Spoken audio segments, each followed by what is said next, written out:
It's just in a nutshell. It's as simple as this. There is no other player in this entire class, period. I don't care who he is or what he turns out to be, that can flip a franchise around like Malik Willis can. Period.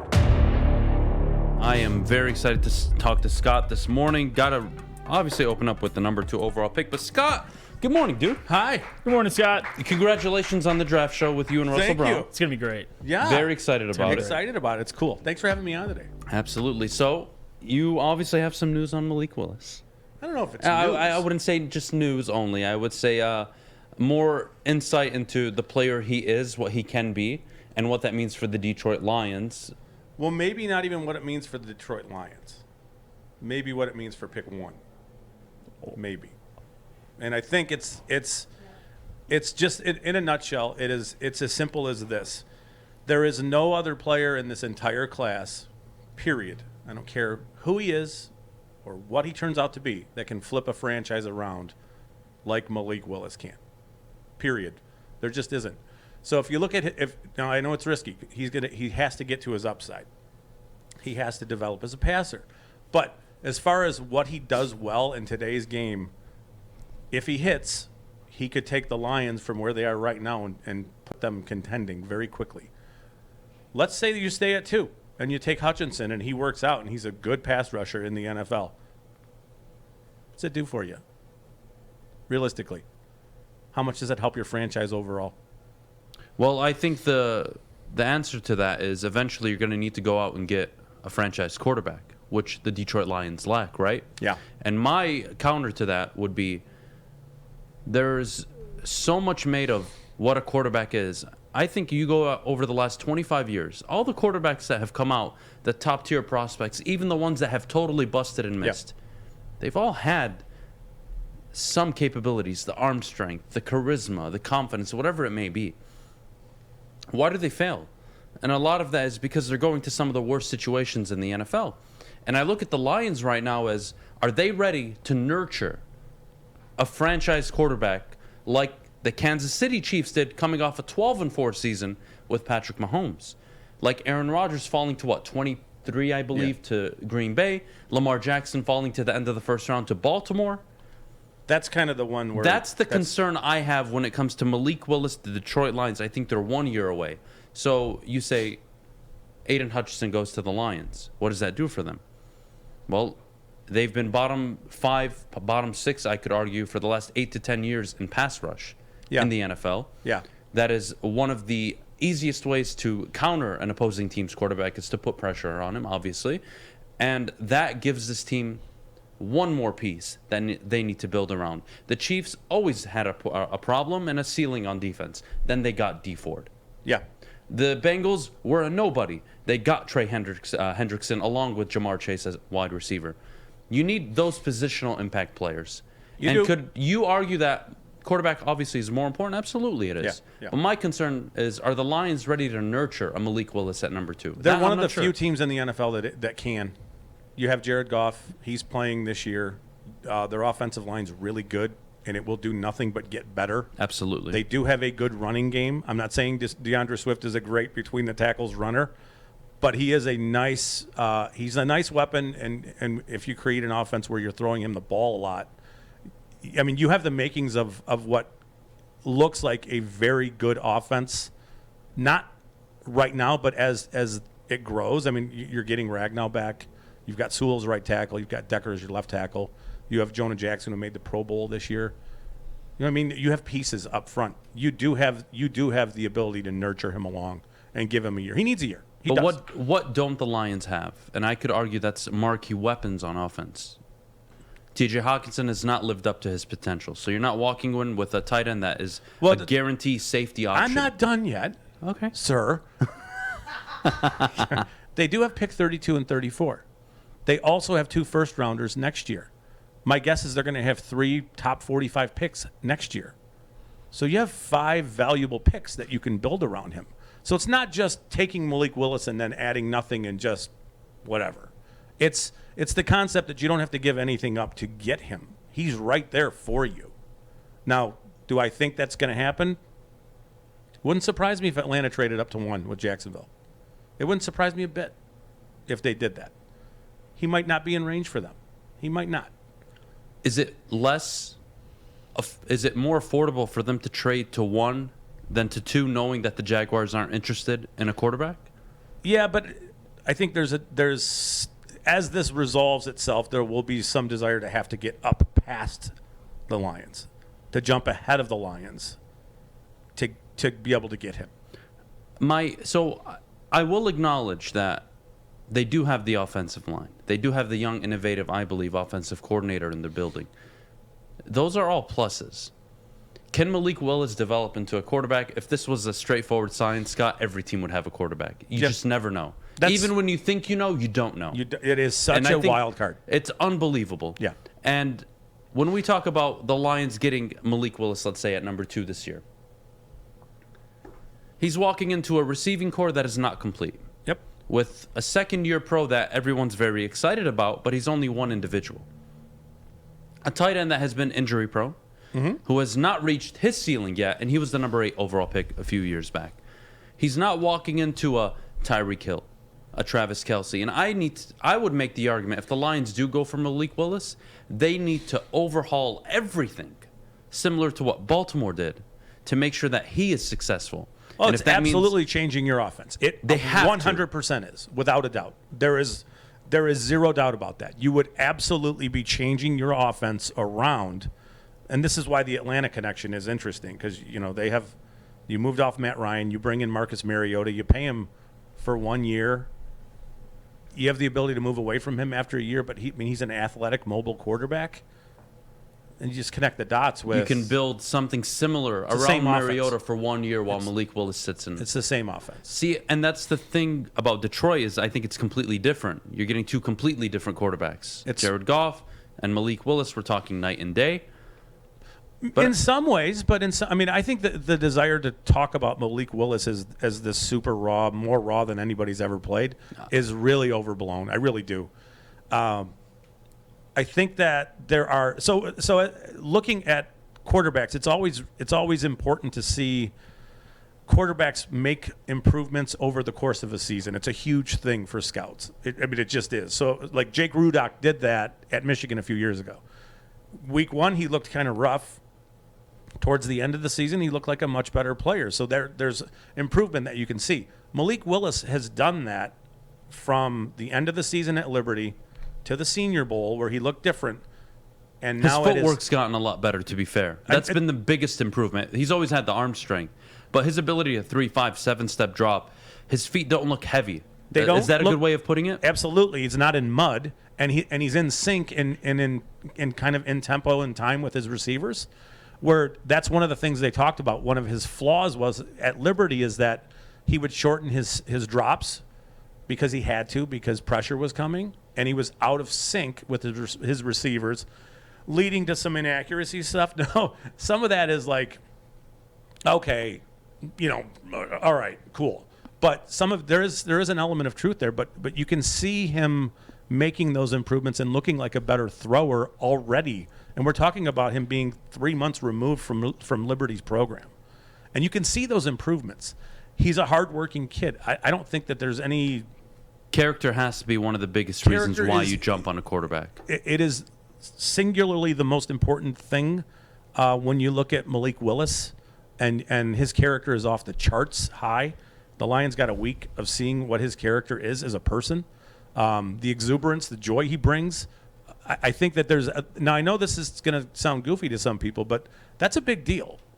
A guy who comes into the room and brings everybody together and is happy to be there and wants to go to work, even a guy who knows he's sitting and wants to, and is cool learning and understanding he needs to, there's a lot there. I just think in the end, there's no player who can flip it around as quick. Now, having said that, we can look to the 2023 class and think that these quarterbacks are great next year, but they're going to have flaws too. These guys are small. Every year it's the same thing. We hear of quarterbacks you've never heard of that pop up it happens every year. This is a reoccurring thing. It's the most important position. Do you think there's any chance the Lions are in position to get their favorite guy in the draft next year? No, but they'll have the capital to move up to do it. If teams are willing to trade. To be fair. But then you're giving up capital to take a guy who's a total gamble Of course. It's the same thing next year that it is this year. But is the roster more ready this year or next year? And beyond that. Well, I my don't know if question Goff to is you here is, next year. Fair point. But So- the question that I have is when we're taking, not just when you're taking a quarterback number 2 overall, it's typically not a playoff team that's doing it. It's a team that is at the bottom of the league. Yeah. And when we talk about the quarterbacks that have sat, they have typically gone from anywhere from 8, 10 to 24, 27, 28. Yeah. And you want to use the outliers, let's say Mahomes, even though Kansas City traded up to Yeah. get him. Deshaun Watson. Trey Lance fell last to year. 12. Trey Lance, a Super Bowl team a year and a half removed. They go out NFC title game with him on the bench. Yep. There's a circumstantial difference between that situation and what the Lions are right now.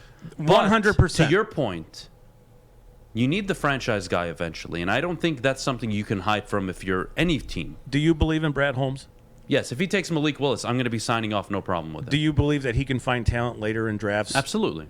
Then I think the idea of us being afraid of Malik Willis is a little bit like it's overblown. I mean, it's almost a gift. It's unconventional. It's unheard of, right? A team that was 3-13-1, drafting a quarterback, to have them sit. Yep. We don't really see that often. They usually write in and play.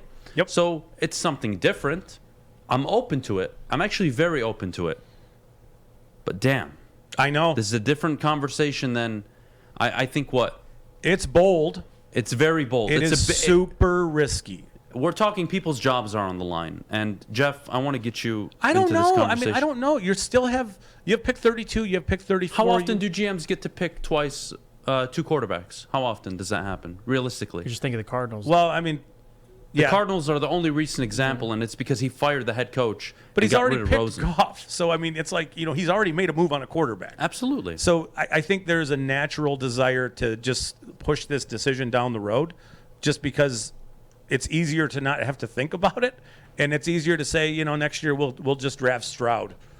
No, I think know what I mean? that's Or- ignorant. I think that's very I ignorant. just think that if, it- that if your ignores front office reality. group right now believes in any of these guys, whether it's Willis, Corral, I don't care who, Yeah. they should do whatever the hell it takes to get him at number 2. They move heaven and earth. I don't care what it takes. You get him at 2. If that's the guy. Because when we talk about a quarterback like Malik Willis, how important is it to understand that, yes, he's mobile, right? He's got the modern trends, the modern capabilities that you want in a quarterback, but if you look at the teams that are winning and the quarterbacks that are successful, it's the ones that throw within the pocket. Do you believe this is a guy that can develop into an elite pocket passer? Because that is the one knock on Lamar Jackson right now, is he hasn't developed enough in the pocket, and eventually that athleticism is going to wear off. Do I believe he can develop into an elite pocket passer? And when I say elite, I'm talking a guy that can step in the pocket and make the throws. win a game from the I'm not pocket. saying he's the greatest passer ever in the NFL history, but we're talking a top 10 Functional. slightly above functional, yes. I think he's functional right now. I think if he does need to improve, and he's showing this. Not everything needs to be 100 miles an hour.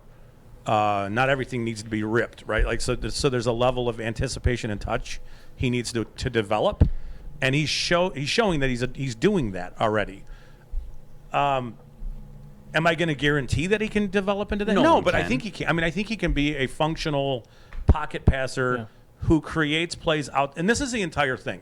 Quarterbacks who are, I mean, it's why Russell Wilson's so effective, is because he creates plays when the pocket collapses. He doesn't create plays because he runs so much. It's because he wants to throw the ball and drive it down the field while getting out of the pocket. And he has to do that all the time because their offensive line's not very good. So with Willis, I think you can do those kind of things, but there's the component of him running with the ball that early in his career, I think that you rely upon that a little more in your scheme. It's maybe you design half field reads for him and 1-2 progression reads, and if it's not there, go. And that's a little bit like what you see with Lamar Jackson. But I think the idea that he's so raw he can't function in a regular offense is just like, it ignores what he is as a passer. The other component of it is his ability to challenge the field vertically like most guys can't. And when you look at Shark, Big player, runs 4.34. A lot of these guys in this draft are fast. If you're taking Willis at 2, maybe you're taking, you don't even have to do it this year. But it's more the idea that he can challenge defenses more vertically than a lot of quarterbacks can in the NFL. I know I'm not answering your question because I don't want to, because I don't feel like there's a good answer there. I think if he develops the way I think he can, the answer is that he will be a fine pocket passer, but you're not drafting him to be a pocket passer. That's not why you're not drafting a Ferrari and it's like the Pitts conversation last year. You're not taking home a Ferrari and putting a chain on it and pulling out bushes and trees. You're just not doing that. So there are elements where I don't know that you'd want him to be strictly a pocket passer. Yes, he would need to be at times, but you want him to create plays outside structure.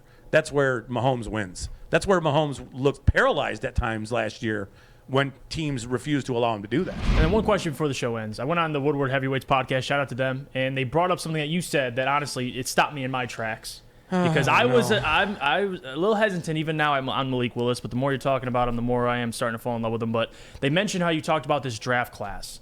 And I think that's one of the best arguments, how nobody is generational enough in this draft class to at least feel like, all right, you're passing on an Aiden Hutchinson. But now it's, if you take a Malik Willis, it's less of a risk this year than any other draft class, because they talked about Aiden Hutchinson last year. Where would he go last year, considering this year? And you can kind of speak on it because you alluded to it earlier, but it's a great argument. Well, I don't know if Hutchinson goes top 10 in last year's class. I really don't think he does. I think Penei Sewell goes first in this class, and it's really not a discussion. Because, even if you, like I said earlier, even if you crush pick number 2 with a player who turns out to be a really good player for you, in the end, it helps incrementally. I mean, Romeo Okwara was awesome 2 years ago, had tons of sacks. Mm-hmm. What did it do for him? I mean, we want Holmes to pick a quarterback and make it work, but sometimes it doesn't. Sometimes you got to go hit that position multiple times.